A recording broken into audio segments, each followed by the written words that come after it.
comienza el espacio con información sobre temas jurídicos. Derecho a la radio. Con el análisis, la voz y el enfoque de especialistas en el derecho, la aplicación de la justicia y el respeto a los derechos humanos. Derecho a la radio, donde el ejercicio de la justicia es el ejercicio de la libertad.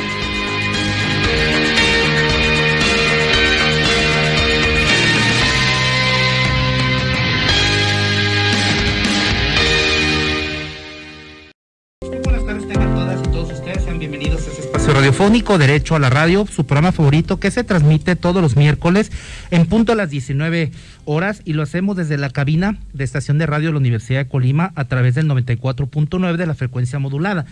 Les invitamos a que escuchen esta transmisión a través de la antena, pero también a través de las redes sociales de la Facultad de Derecho y de esta estación de radio. Y bueno, como en cada programa se encuentra aquí con nosotros en cabina nuestra amiga Bárbara Mancera. Hola Bárbara, buena tarde. Hola, qué gusto saludarte a ti y también a nuestras amables audiencias. También hay que recordarles que el sábado a la 1 de la tarde pueden escuchar la retransmisión de este programa también aquí en Universo 94.9. El tema que hoy vamos a abordar es prisión preventiva oficiosa. Así es, Bárbara, un tema pertinente, evidentemente, y que estamos ciertos que resultará de mucha utilidad para nuestras audiencias. Y bueno, pero si estás de acuerdo, iniciamos este programa como tradicionalmente lo hacemos, y es con la intervención del doctor José Ángel Méndez Rivera, quien presenta la sección editorial. Adelante, doctor Méndez, le escuchamos. Buenas noches desde Colima, México. El tema de hoy es la prisión preventiva oficiosa en la Suprema Corte. Los ministros y ministras de la Suprema Corte de Justicia de la Nación, en el primer debate del año próximo pasado sobre convencionalidad en disposiciones constitucionales relacionadas con prisión preventiva oficiosa, se dividieron sin lograr mayoría para resolver. Así, en una primera postura, un grupo de ministros y ministras consideró que la Suprema Corte no debe realizar un control de convencionalidad sobre disposiciones constitucionales porque carece de competencia expresa para realizarlo, aun cuando se reconoció que la figura de la prisión preventiva oficiosa es inconvencional, esto es, violatoria de derechos humanos. Un segundo grupo de ministros, incluida una ministra, consideraron que puede haber una interpretación de las normas constitucionales sobre la prisión preventiva oficiosa que no necesariamente lleve a su aplicación literalmente oficiosa, pues dichas normas deben ser interpretadas más bien de manera tal que la prisión preventiva oficiosa solo se aplique cuando no implique arbitrariedad del juez respecto de la presunción de inocencia, con independencia de la prisión preventiva justificada, que sería solo a petición de la Fiscalía. En la tercera postura, otro grupo de ministros, incluida una ministra, argumentaron que ante una oposición de normas constitucionales formalmente del mismo rango, las relativas a la prisión preventiva oficiosa y las relativas al principio pro persona, se debe optar por la interpretación del principio pro persona, que es materialmente de mayor rango, ya que este principio es la fuente del derecho internacional de los derechos humanos, que incluye la presunción de inocencia, con lo cual quedaría sin efecto la prisión preventiva oficiosa en la Constitución.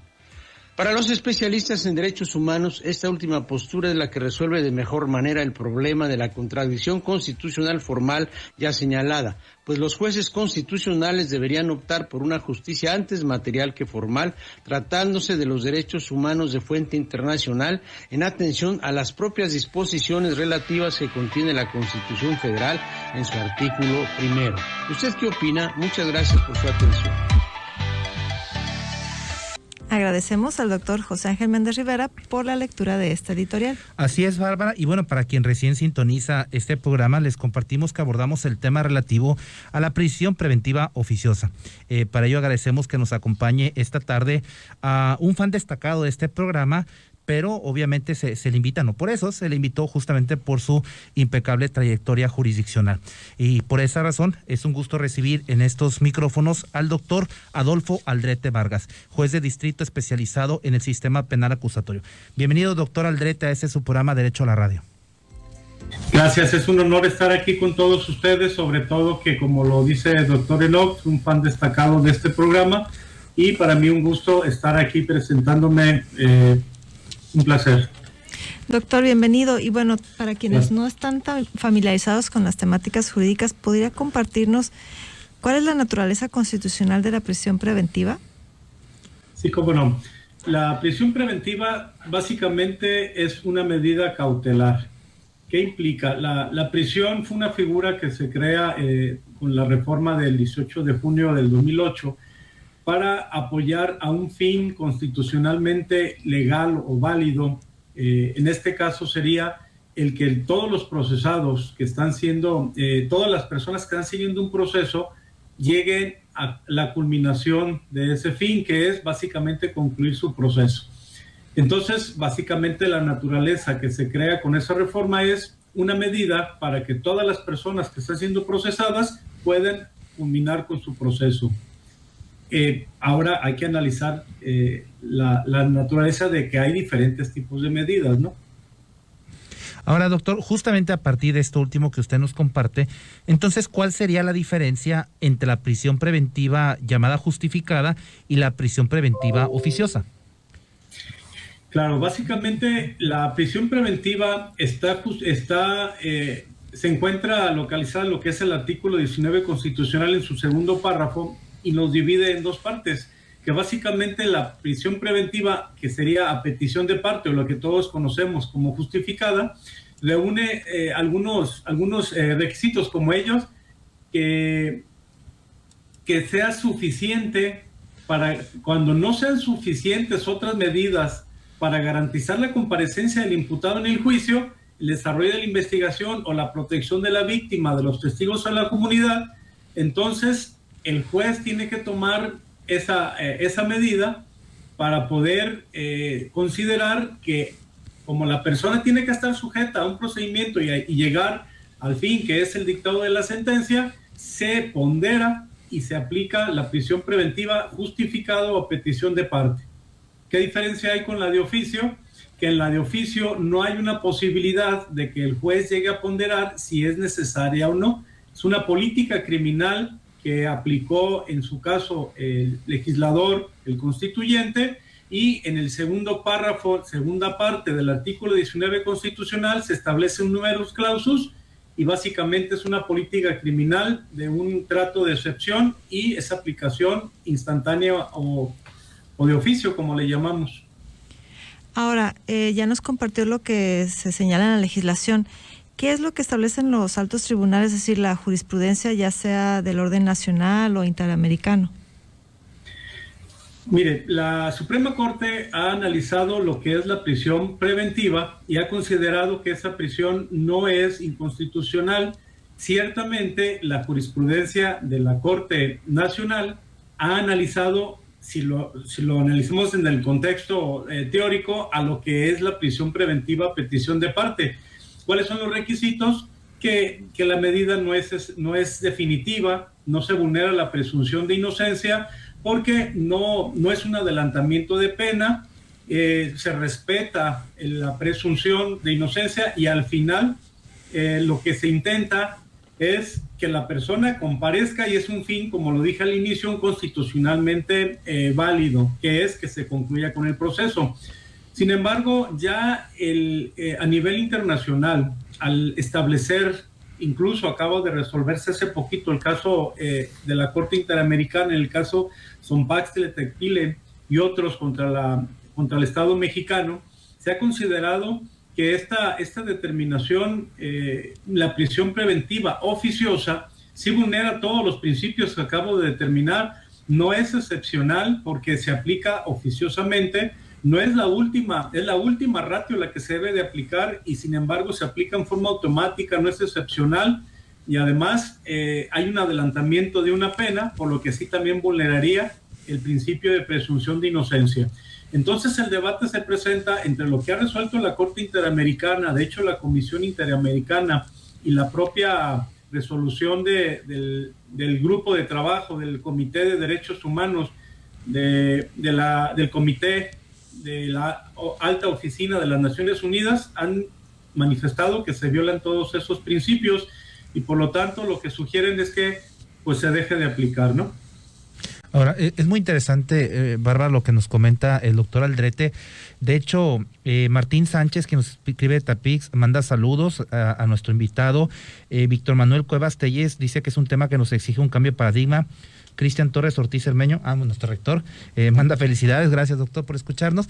Y bueno, es un tema de mucha actualidad, evidentemente, como lo dice Víctor Manuel Cuevas, exige un cambio de paradigma. Evidentemente, doctor, lo que usted nos plantea, lo que nos plantea nuestro invitado Bárbara, es justamente estas dos perspectivas, ¿no? La perspectiva nacional del alto tribunal de la Suprema Corte de Justicia de la Nación, pero también la perspectiva interamericana y justamente a partir de una de las últimas resoluciones contra el Estado mexicano.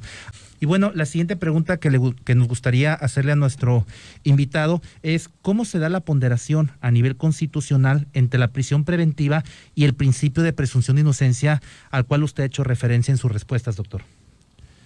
Gracias. Ciertamente, cuando ya aplicamos la prisión preventiva, lo ideal es que los jueces seamos los que aplicamos una necesidad, idoneidad y medida.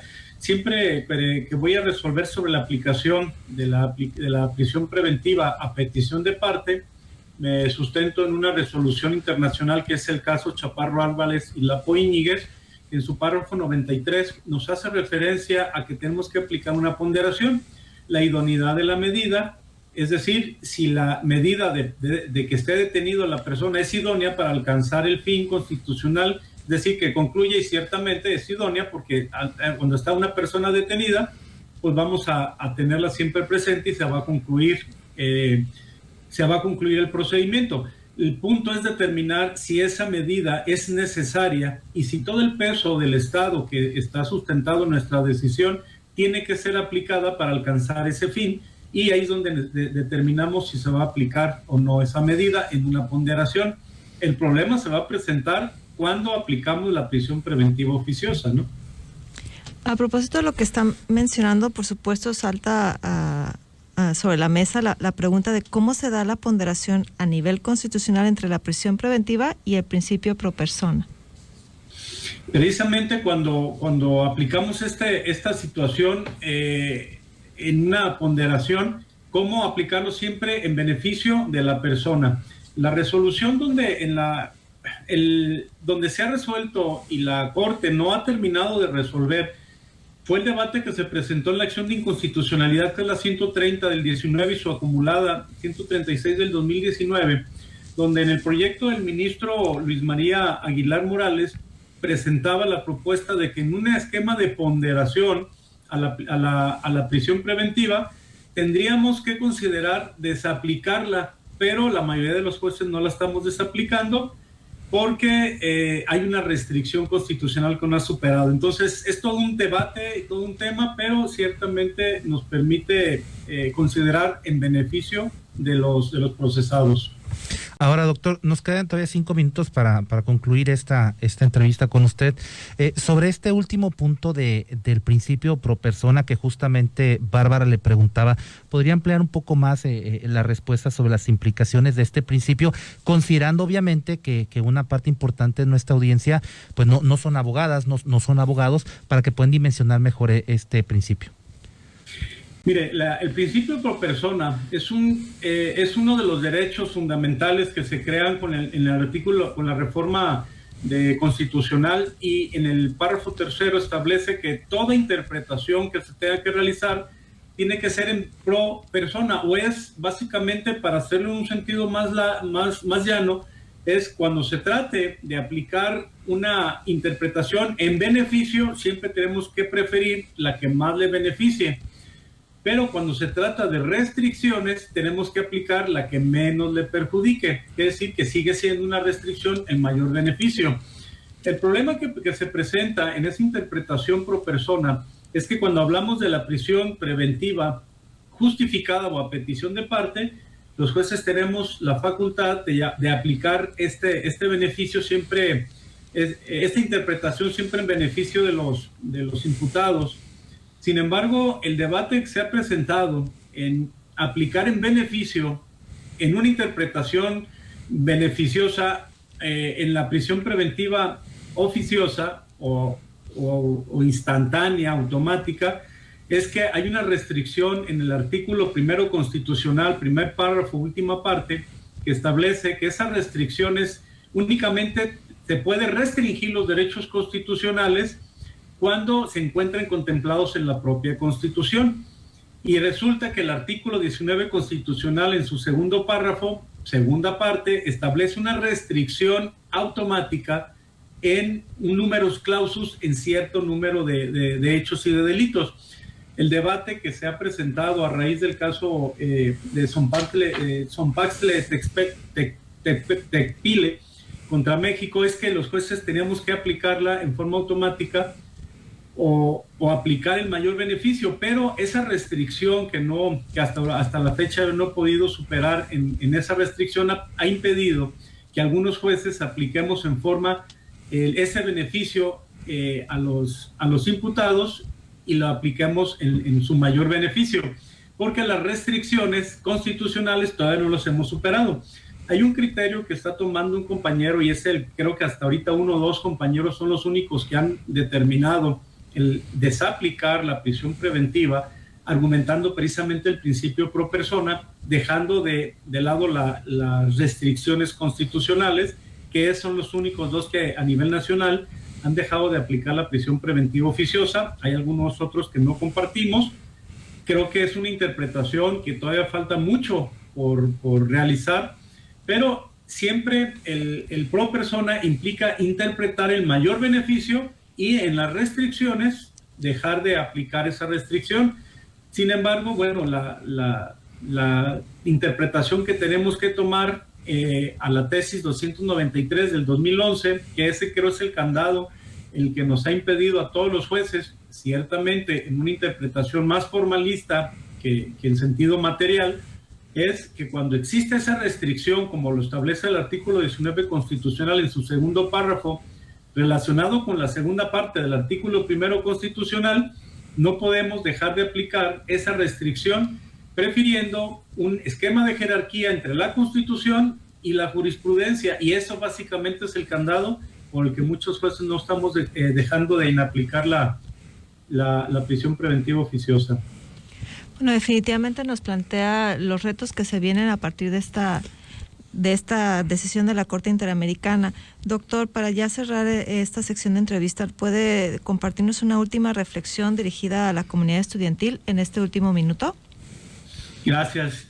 Primero que nada, agradecerles la invitación, y mi última reflexión es hasta dónde podemos nosotros los jueces dejar de aplicar esas restricciones. Ya hay algunos compañeros que lo han interpretado no dejando de aplicar la restricción. Hay otros que hemos sido un poquito más formalistas. Ciertamente hay un impacto político que tiene que ver con la política criminal, una política de Estado donde también se considera que hay mucha violencia en la ciudad y se dejaría impune algunos hechos, algunos actos que son de un impacto muy alto para la sociedad.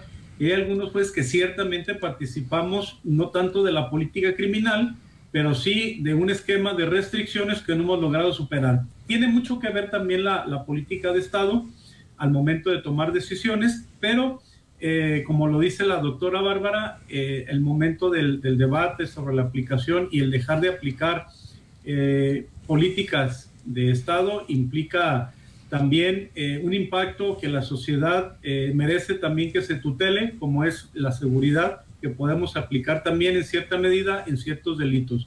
Entonces hay algunos que estamos a favor. Agradecemos al doctor Adolfo Aldrete Vargas. Él es juez de distrito especializado en el sistema penal acusatorio. Esperemos no sea la única ocasión que nos acompañe en sección de entrevista. Gracias, doctor. Agradezco la invitación y les agradezco mucho con todo gusto. Derecho a la radio, donde el ejercicio de la justicia es el ejercicio de la libertad. Continuamos en breve.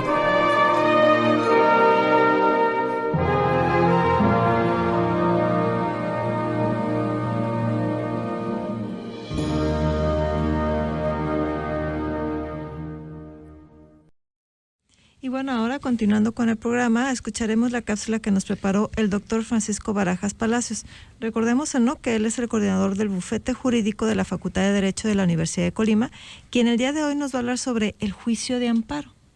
Adelante, doctor, le escuchamos. Muy buenas tardes, estimados radioescuchas. En esta ocasión vamos a platicar de un tema que es sumamente importante para el sistema jurídico mexicano. En esta ocasión hablaremos de lo que es el juicio de amparo.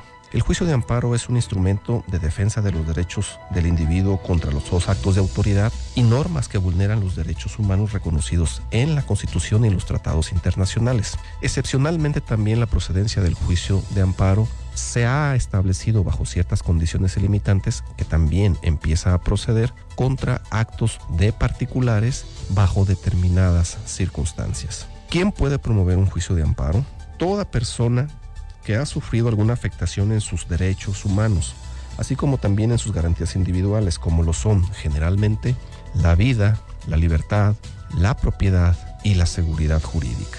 Quizás muchos de los radioescuchas se preguntarán, ¿existe un tiempo preciso para poder interponer este juicio de amparo? Efectivamente, la ley de amparo establece en alguno de sus artículos que existen diferentes términos procesales para interponer este juicio. Sin embargo, es importante precisar que el término más genérico o que comúnmente se acepta para interponer este juicio constitucional es el término de 15 días hábiles a partir de que la persona que resiente una lesión, un agravio o una conculcación a sus bienes jurídicos o derechos tiene conocimiento o resiente dicha afectación. Generalmente el juicio de amparo se va a promover ante la justicia federal. Lo anterior quiere decir que el juicio de amparo es conocido por los tribunales que integran el Poder Judicial de la Federación y en una primera instancia el órgano que imparte justicia más próximo a conocer de un juicio de amparo generalmente es un juzgado de distrito, el cual o los cuales se encuentran diseminados a lo largo de todo el territorio nacional en función de la estructura, organización y planeación que el Consejo de la Judicatura Federal determina para la distribución de los circuitos judiciales. Quizás muchos de nuestros radioescuchas se preguntan, ¿cuál es el tiempo de duración de un juicio de amparo? Bueno, sí, es importante precisar que cada juzgado de distrito, que es el que se encarga de admitir, conocer, radicar e impulsar procesalmente este juicio, tiene diferentes cargas de trabajo, de forma tal que las cargas de trabajo también inciden en uno y otro sentido para que este juicio tenga un tiempo estimado de duración. Sin embargo, la práctica generalizada ha advertido que un juicio de esta naturaleza tiende a durar aproximadamente un año. En un año se tendrá sentencia definitiva dentro de este juicio tan importante en el sistema jurídico del Estado mexicano. Muchas gracias. Agradecemos la intervención del doctor Francisco Barajas Palacios, coordinador del bufete jurídico de nuestra unidad académica, la Facultad de Derecho. Y bueno, agradecer a todas y a todos ustedes que han hecho posible este programa. El miércoles pasado cumplimos 4 años al aire y esperamos que sea mucho tiempo más con el favor de su preferencia.